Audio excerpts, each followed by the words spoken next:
Michele Rahal, who's down in Tampa, by the way. Yep. Just got done watching the Tampa Bay Bolts beating the New York Rangers, which was really cool. Finally. Finally, yeah. So I mean, it's 2 games. New York's got 2 games. The Bolts have got 1. The Lightning, we're in kind of desperate mode. I'm not going to lie, man. Made me very nervous. I'm not a stick and ball guy, but everybody's so amped about the Lightning that you kind of get caught up in it. You know what I mean? It's like going to an F1 race. You get caught up in it, and you do kind of get caught up in this. And I see these other. I don't even know what the other team is, but they've beaten them twice, right? Yeah, so it's the New York Rangers.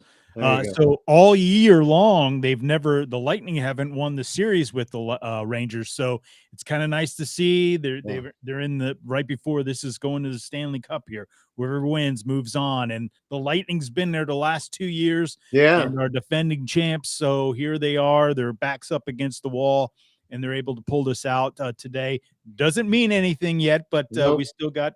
I think 4 more games and for that to be decided. So we'll have to see how it all plays out. Yeah, I mean, hopefully if get they the game picked up another Stanley Cup, it would be 3 on the trot, as the British say. That's right. I've never figured that crap out. Some of you Brits out there, you gotta tell me where the hell that one came from. All right. Well, you're listening to RaceDay Nation. That was our hockey talk for the day. Yeah. But you can check us out on our website, racedaynation.com. We also do another show, Cooks and Cars.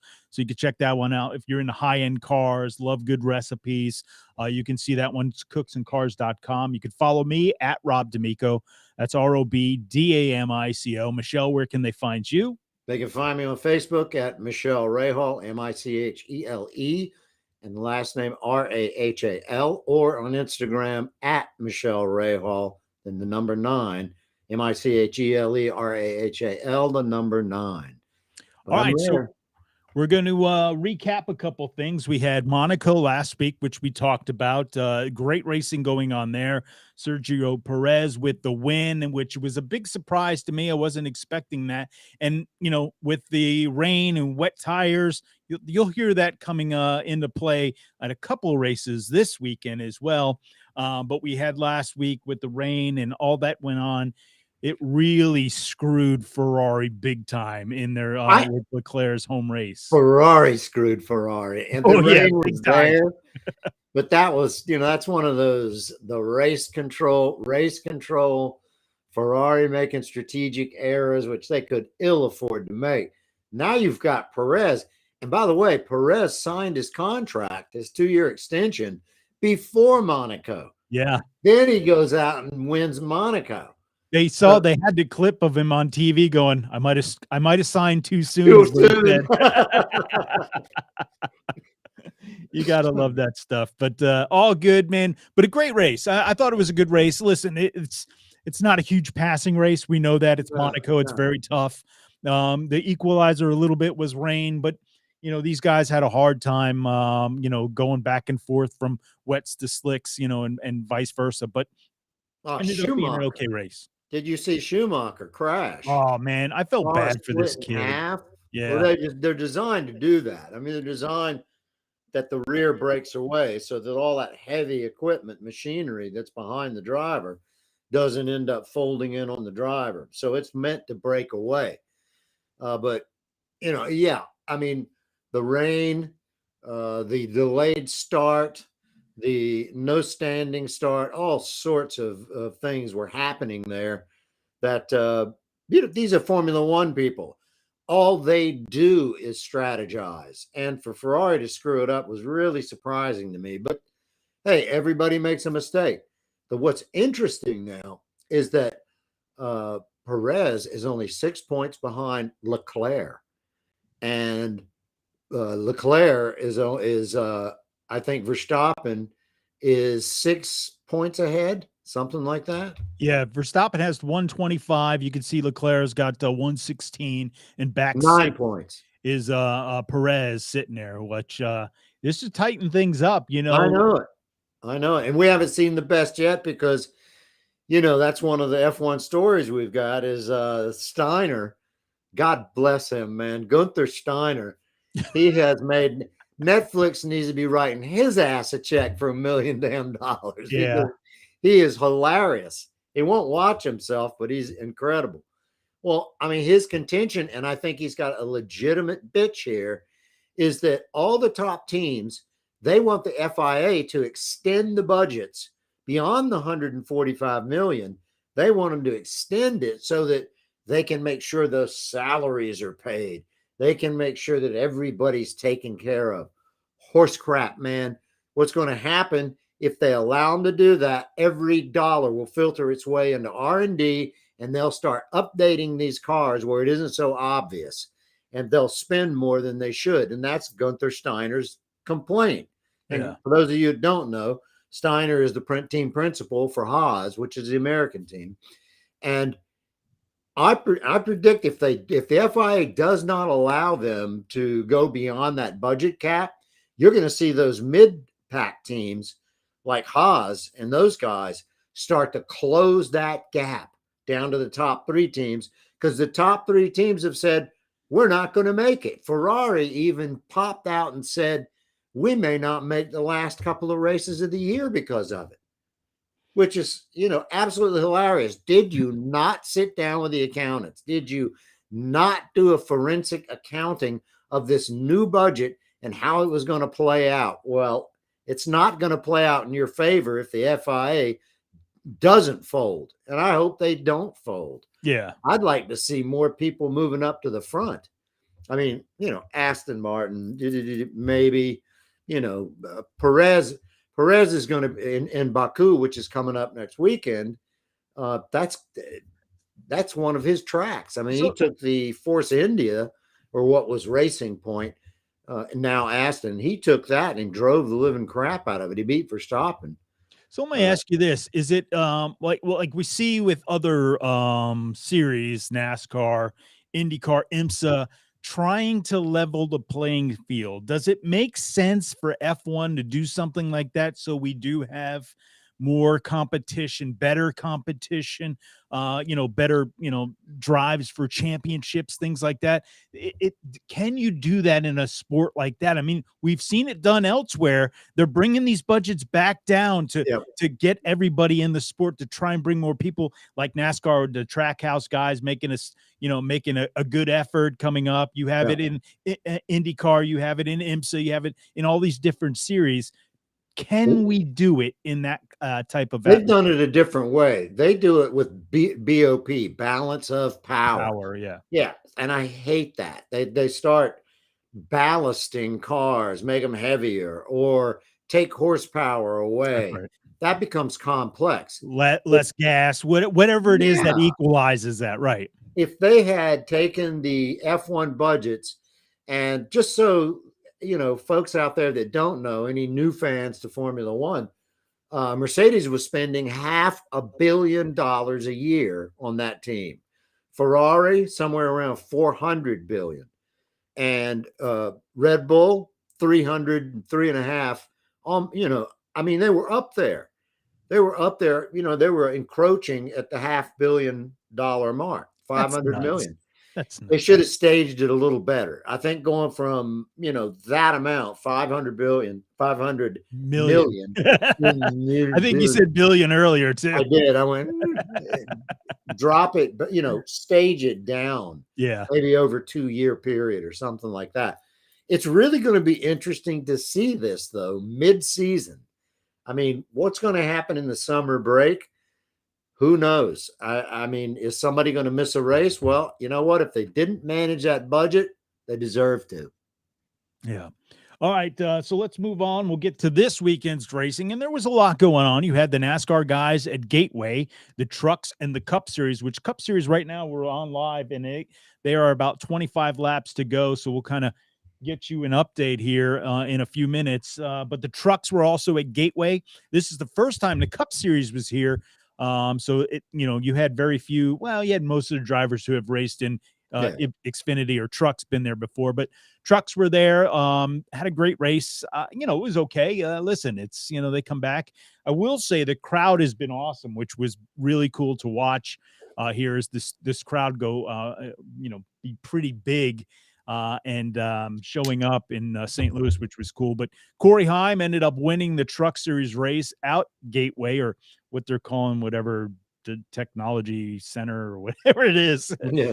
Kristen Eckes is second. Chandler Smith, Stuart Friesen, Johnny Sauter, Matt Benedetto, Derek Kraus, Ben Rhodes, and Zane Smith and Chase Purdy round out your top 10 there. So I congratulations. knew you were going to screw one of those names up. No, I didn't screw any of It's them up. De Benedetto.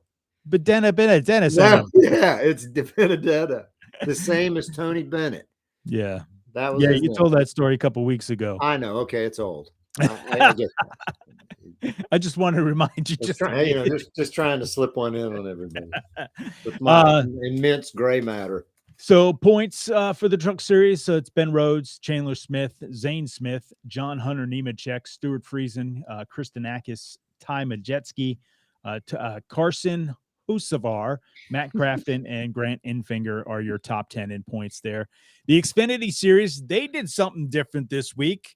They went out to the road course in Portland the first time they visited there, which was pretty cool. Listen, it's not the best track in the world. If you look at it on television, you can tell it's like the B track. You know what I mean? It's not, you're not going to see the big boys there. But, I thought it put on a good show. And again, we talked about it. Rain was going to come back in the picture. So it did. It started off rainy. It went to dries. Then it went back to rain. So there's a little strategy being played out there. Didn't Allmendinger go from last to first? He absolutely did, man. This guy was on his game, man. It was awesome to watch Allmendinger get to victory lane there. His dad was there. You got to hang out with his dad in victory lane, which was pretty cool. So it looks like this. It was AJ Allmendinger getting the win. Myatt Snyder, who was up front pretty much most of the towards the end of the day. Who the hell is he? That is what's the heck's his name? Snyder's kid. He's from NBC Sports. Yeah, I know that. Sorry, I played Captain Obvious there, didn't I? But Austin Hill was third. He's a rookie. Josh Berry fourth. Justin Allgaier, Daniel Hemrick, Ty Gibbs, J.J. Yaley, Noah Gregson, and Alex LeBay was your top 10 in Portland. And again, it was oops, sorry here. I'm getting all my pictures screwed up here. But it was a good race.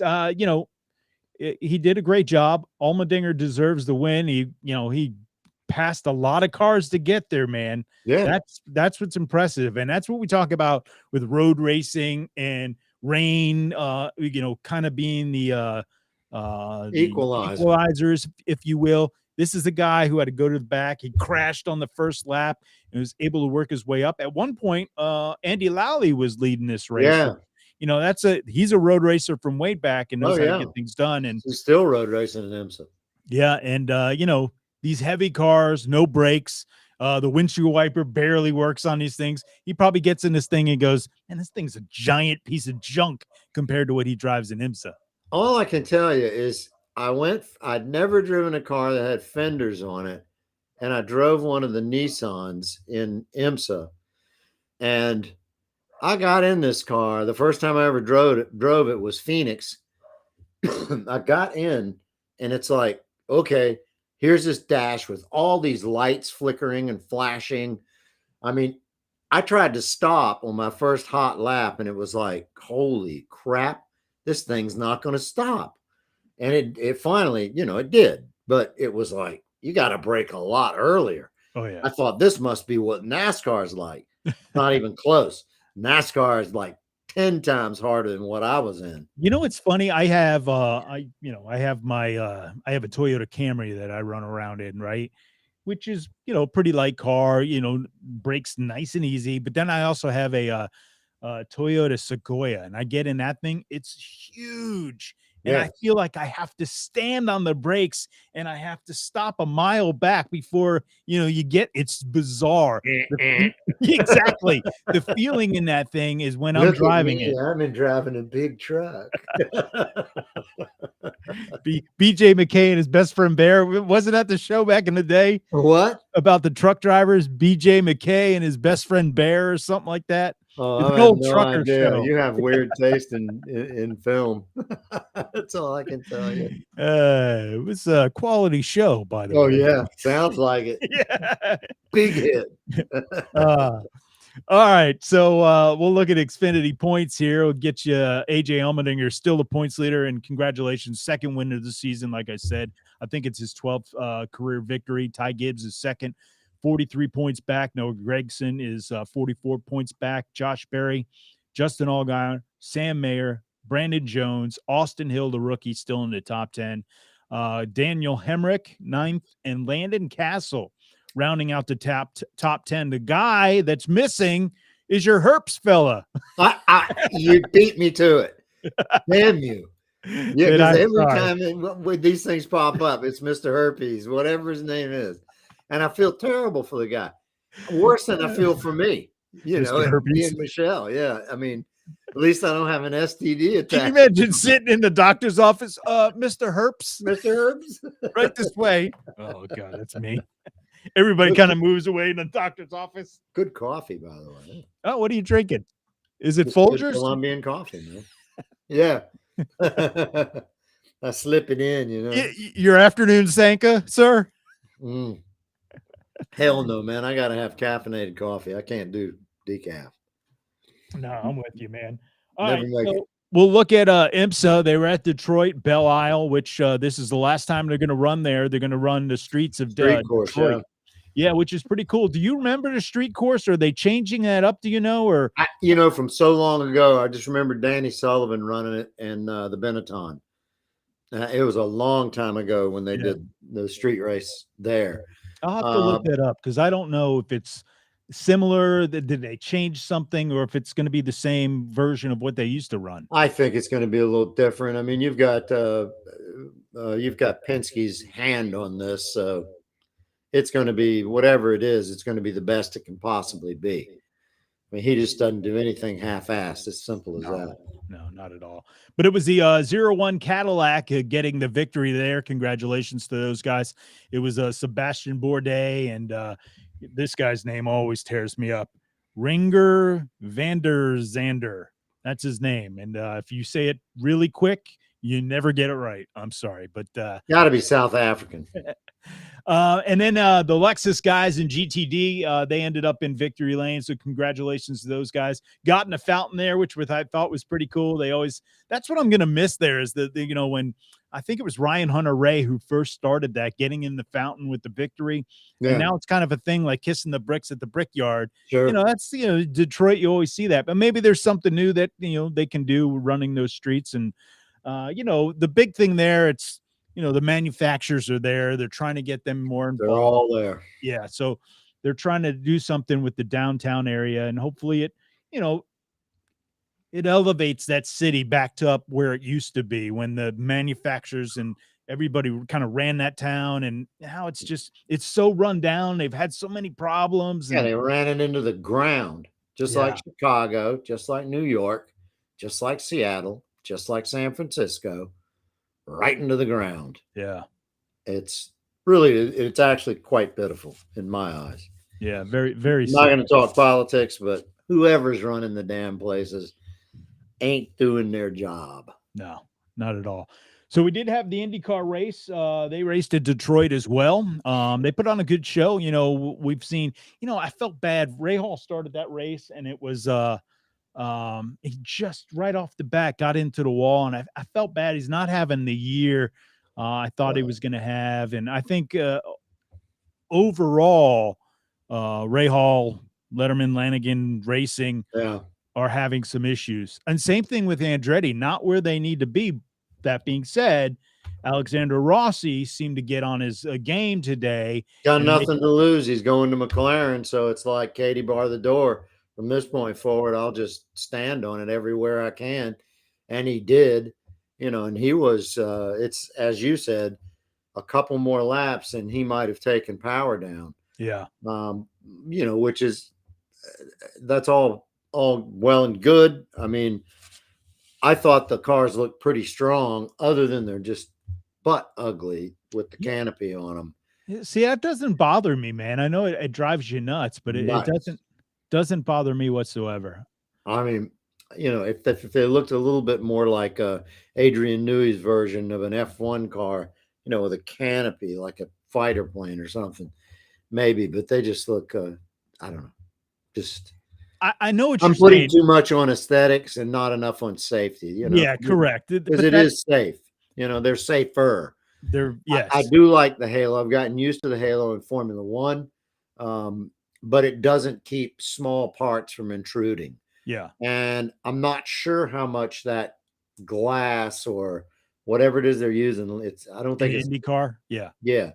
So I'm I not think what's sure getting what you in that'll actually IndyCar stop. is the halo has that weird effect here. Let me get on the full camera here.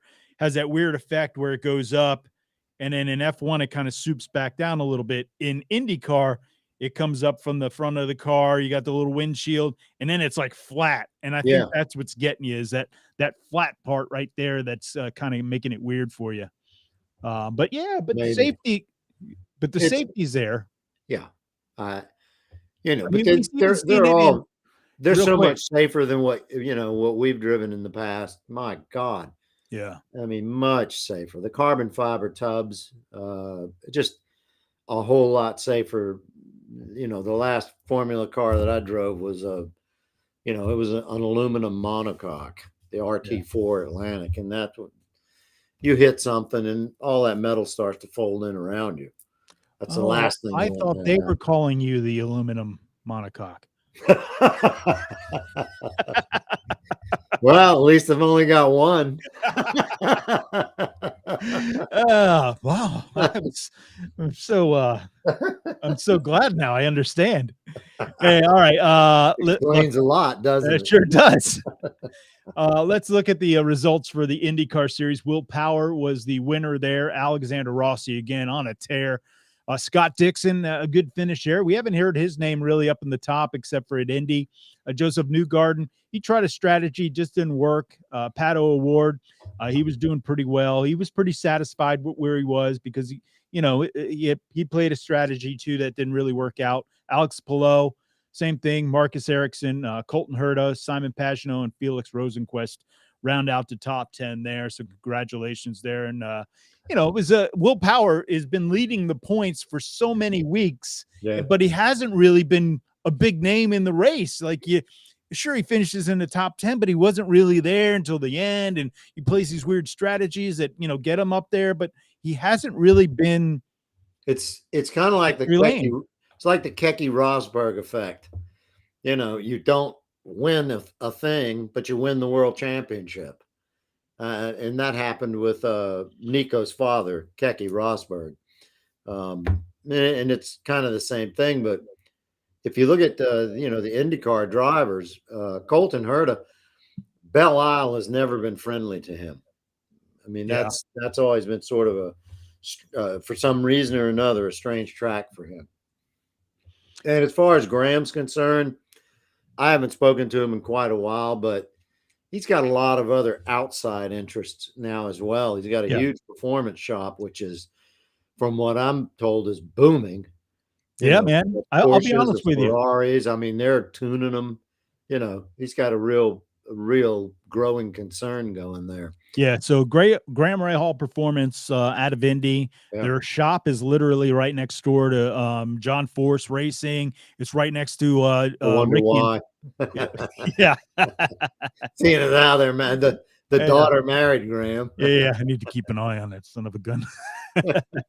But Graham Rahal Performance is doing very well. They sell high-end cars. They do performance stuff on them. He started a new paint correction part of that business. He's got a Ducati dealership. Yeah. They're actually getting ready to move locations. Still in Indy, just I think about 20 minutes north. They're building a new building out there up near where Rahal Lanigan Racing built their new place, which I hear is just incredible. And I can't wait to take a visit there. Yeah. They're doing like a convention center in there, an event center, this whole thing. I mean, they're making a big deal. I keep looking over my shoulder here because there's 6 laps to go. Kyle Busch is leading, Joey Logano, Ryan Blaney, Kurt Busch, Eric Almirola, Eric Jones, Ross Chastain, Martin Truex Jr. and Christopher Bell round out your top 10. How close are they? They're 6 to go. 6 to 6 go. to go, but how? I mean, Oh, at Gateway. intervals. So Logano's pretty damn close. I mean, he's like a tenth of a second That's behind it. Busch, trying to pass him. Yeah, I He's mean, right on him. yeah, he's pretty close. And Yeah, then Bush Blaney's is not going just to be under a very second. friendly to him. No, no. See, here's the thing. Logano's one of those guys who's very aggressive. So's Kyle, but Kyle's going to make that car like this The wide. That's Yeah. right. Absolutely is. I would too, wouldn't you? I mean, Absolutely. It's like Monaco. You make that car as wide as you possibly can because it's narrow enough as it is. But the wider you make your car, then the harder it is for somebody to get around you. And that's what you're going to be looking at. 5 to go. Kevin Harvick just got in the wall. Yellow's out. So there'll be a restart, probably green, white check, and that'll be the end of the race. But that'll line and tighten up the rest of the field. So if anybody has some tires, a little game plan, they can probably get something done here. If not, it all depends on what the leader does. Leader stays out, everybody goes in. Yeah. Leader goes in, everybody stays out. Yep. I mean, they're just playing strategies. That's next weekend in Azerbaijan, Baku. Not only is it one of the tightest tracks in certain spots, but the straight is 217 miles an hour in the F1 cars. That's fast. That's very fast, man. And those are really fast, especially on a street course. Yeah, that's incredible.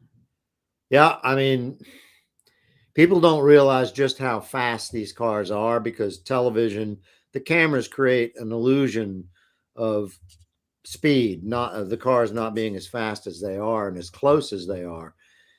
It's like when you're following somebody, they seem to be a few car lengths away. And man, when they hit the brakes, it's like, zoop, you're right on them. It's like, boom, you're right there, standing on the brakes to keep from hitting them. Yeah, and especially in F1, I mean, you see it in other series. Obviously, if you see a NASCAR car go by at speed, and then you see some guy on the inside who's having trouble and is not at speed, you realize how fast they pass that car or how fast they come up on those cars. And the sensation of speed, when I went to Indy and watched F1 years ago, the sensation of speed was incredible when you sit there and watch them go into a corner because it's you don't understand how they can brake at such a late breaking point. I know. And all of a sudden the rotors glow red. Boop.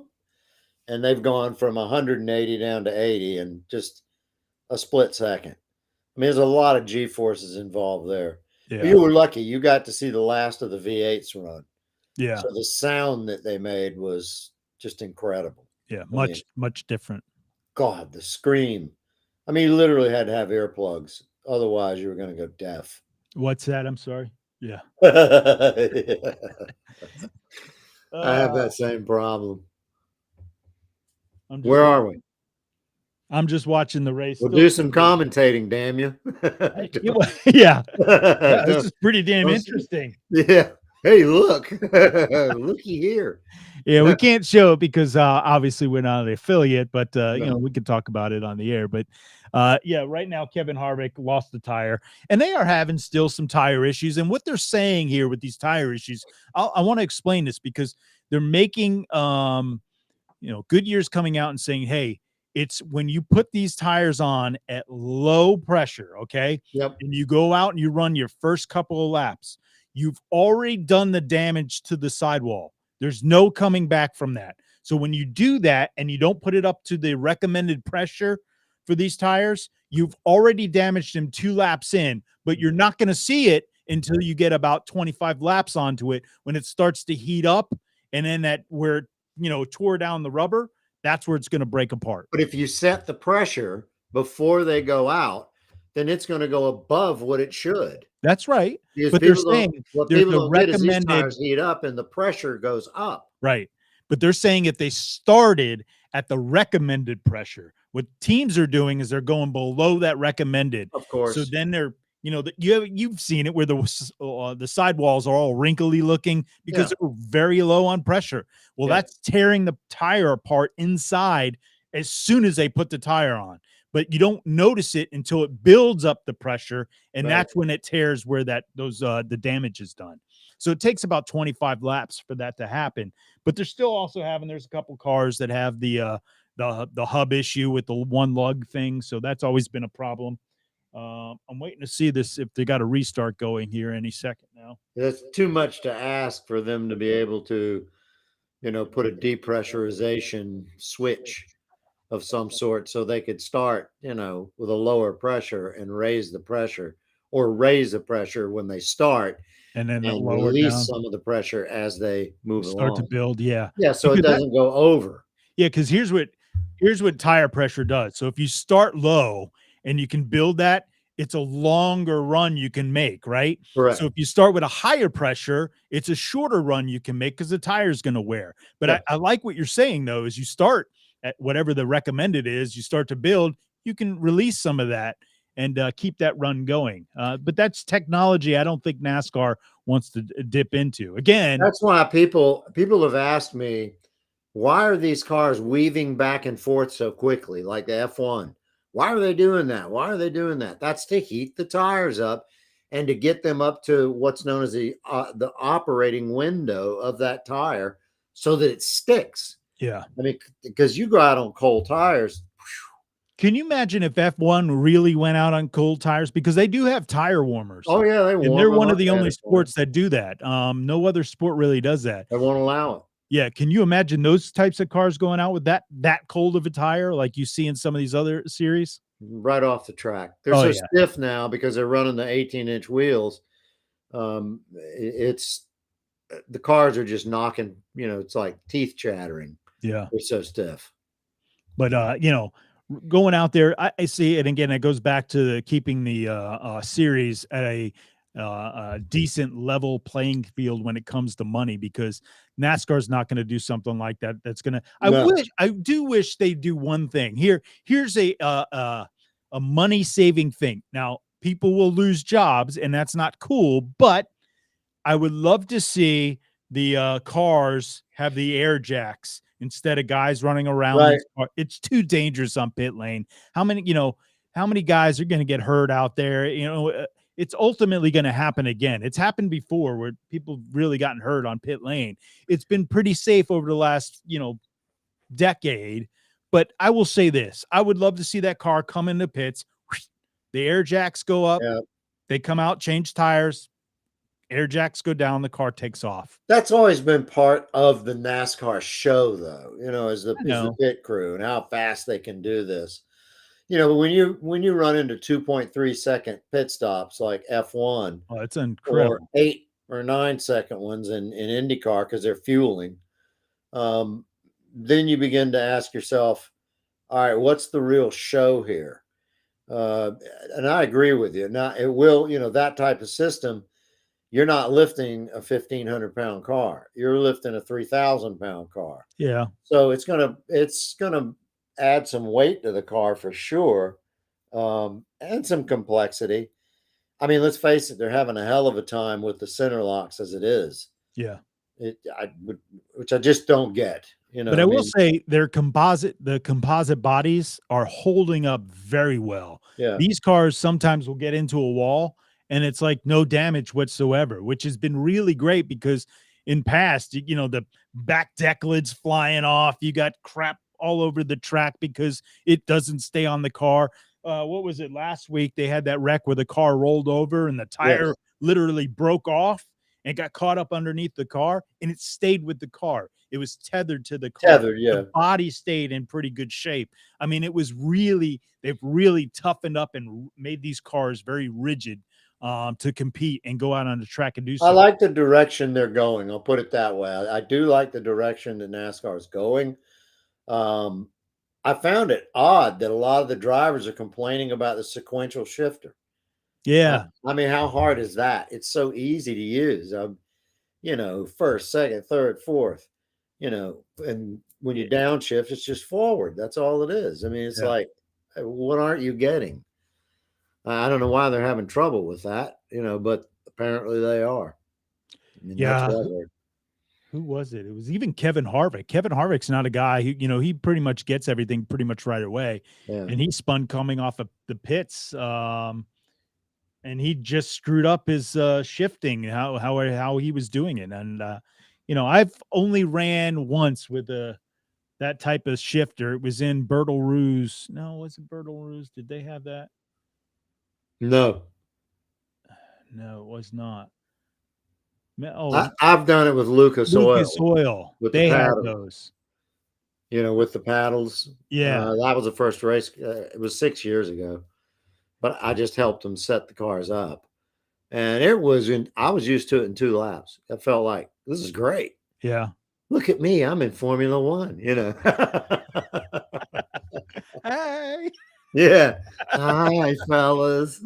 All right, here they go. They're going back to green right now. Kyle Busch is in the lead. You also have Joey Logano on the inside, finishing, going second. You have Kurt Busch on the outside. Blaney back up there in 4th position. And right now, Joey Logano has taken the lead with a crossover move, but now Kyle is pushing him up against the wall as we speak and going underneath him to try and make the pass in 3 and 4. And it looks like he's going to clear him, but Joey's going to do the crossover move, and it looks like it's going to pay off. Joey Logano is going around Kyle Busch, and it looks like Kyle is falling back to second. The white flag is out right now, so we'll see if he makes it around. So yeah. They're showing Samantha Busch. She looks kind of pissed. Wow. You love when the wives up on the top of the box are getting in the game. Which one of those guys is divorcing? Kurt Busch. Yeah, Kurt. Yeah. Yeah. That's yeah. I mean, now it's Joey Logano, Kyle Busch, Ryan Blaney. Well, Kurt Busch, Blaney, Eric Almirola, Ross Chastain, Martin Truex Jr. And then you have Eric Jones and Christopher Bell round out your top 10. And Logano goes to victory lane in the Cup Series. So congratulations to him. Pretty good race out here.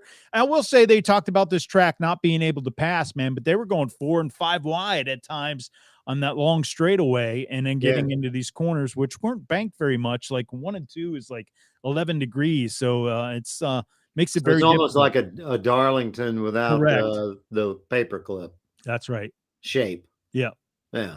Well, I mean, those are tough tracks. They really are. I mean, it's sort of like Indy. That's a very difficult track, especially if you never let off the gas. In Formula One, just an interesting note. Yeah. The FIA president, Mohammed bin Sulayem, he said that more training is needed for race control. They need years of training, years and years of training. You think? I mean, you would think by now that they've got people to take their place, but they apparently don't. I mean, listen, what happened? What happened with the guy before at the end of the year last year with the championship and letting the wave by people and all that kind of played out. I thought it was the heat of the moment. It was such a split second decision. I don't know what the big uproar was when that happened and why they kind of shoved him out the door like that. And then they bring a guy in and then they have trouble. Hamilton was screeching. He wasn't going to race. I mean, don't race, man. I know that's what I said, but he was threatening the FIA and Formula One. I'm not going to show up if you do. I'm not going to show up. Well, so far this year, who gives a crap? Yeah, he hasn't shown up. He hadn't shown up in the Camry either. Yeah.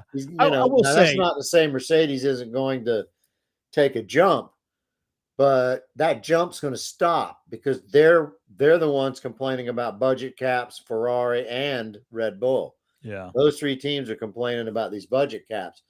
So any development they do, they better come up with some sorcery to be able to get that car where it needs to be. I mean, hats off to them for trying the almost zero side pod type of design, but man, that might have worked in a wind tunnel. But it damn sure doesn't work in real life. And that's one thing. If they limited wind tunnel time, that'll lower the budget right there quite a bit. Yeah. And that was another one of Steiner's things, Yeah, they lowered the damn wind tunnel and they don't spend so much. The idiots, you know. He's a trip. That's not a bad impression, man. That dude's a trip. I love him. Yeah, he is pretty funny. Everybody at Monaco was trying to get their picture taken with Gunther. Yeah. He was the man. You know, they wanted their picture taken with him. Who's that, Hamilton? No. Where's Gunther? You know. I will say was, this. There's also some rumors with Max Verstappen talking about when his contract ends in 2028. he's He may done. walk, yeah, he may walk away and say, "Hey, this is it," and not be one of those drivers that try to continue their careers and drop down to a lower team and drop down. I kind of respect that, man. I think that's He said he wants to go have fun. There are other things man. to do. He's still a kid. Yeah, he is. I mean, at 17 years old, he jumped into an F1 car. He only did one season in F3. And it was one particular race where Helmut Marko saw him drive in the rain. He was 2 seconds a lap faster than anyone else. And that's how Marko got him for Red Bull, because Mercedes was after him. It was a battle between Mercedes and Red Bull stepped up to the plate after that one race. Yeah. When Helmut Marko saw that, he went, "This guy's different. He's generational." So we've got it. You don't get many drivers like this with this kind of talent very often. So let's get him. And they got him.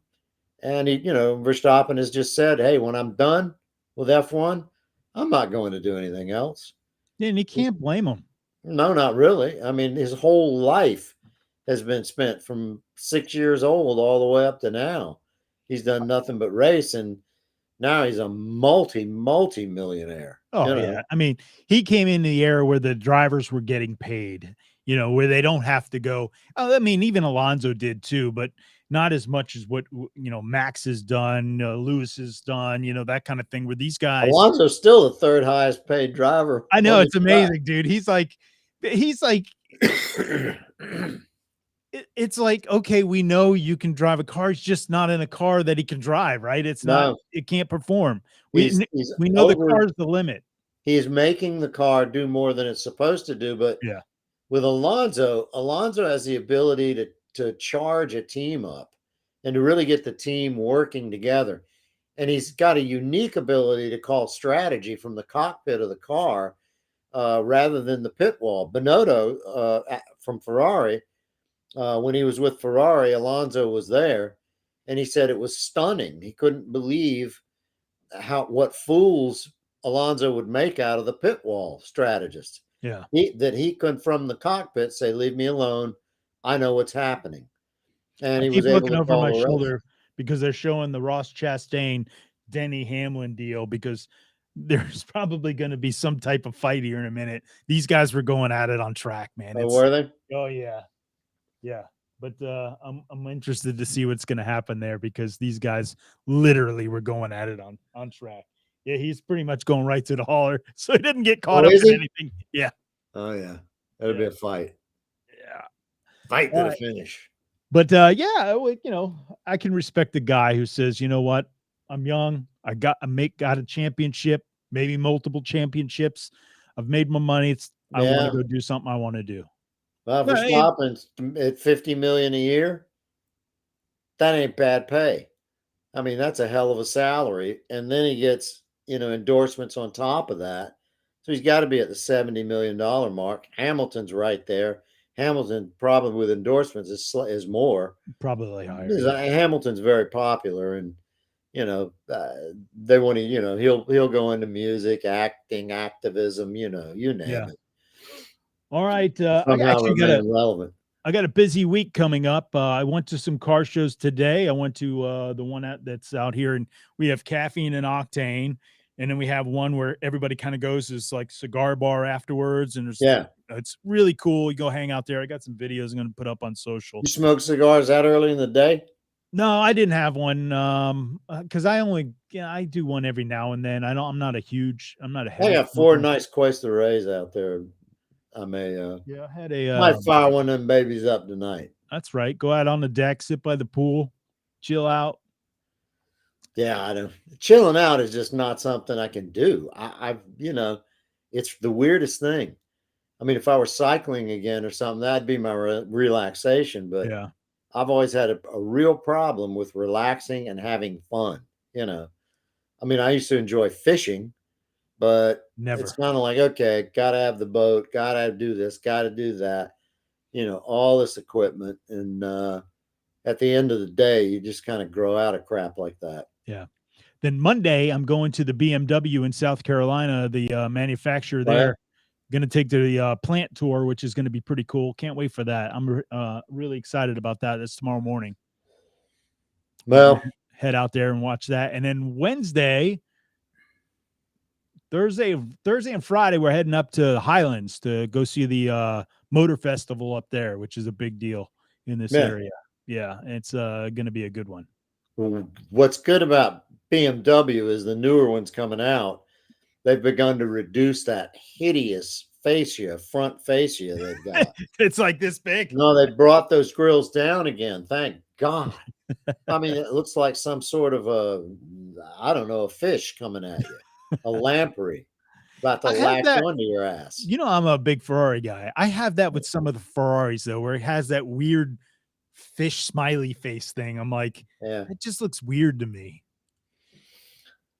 My car of choice, if I were going to drive a car around, it's a Porsche C4S that I can modify. Yeah. A manual that I can modify myself. Yeah. That's you can crank them up every day, drive them every damn day, That's right. and you can make them haul ass. I mean, I can take 425 horses and bump it up to 510. Man, that's all you in the world you ever need. I mean, it truly is for a street car. These guys with these 700 horsepower cars, I mean, 80% of the Ferraris out there get crashed. Yeah. One way or the other. They smash the wheels or something goes wrong. Either that or they just sit and polish them during the week. Yeah. During Well, the that's week. part of the problem. You can't with a car.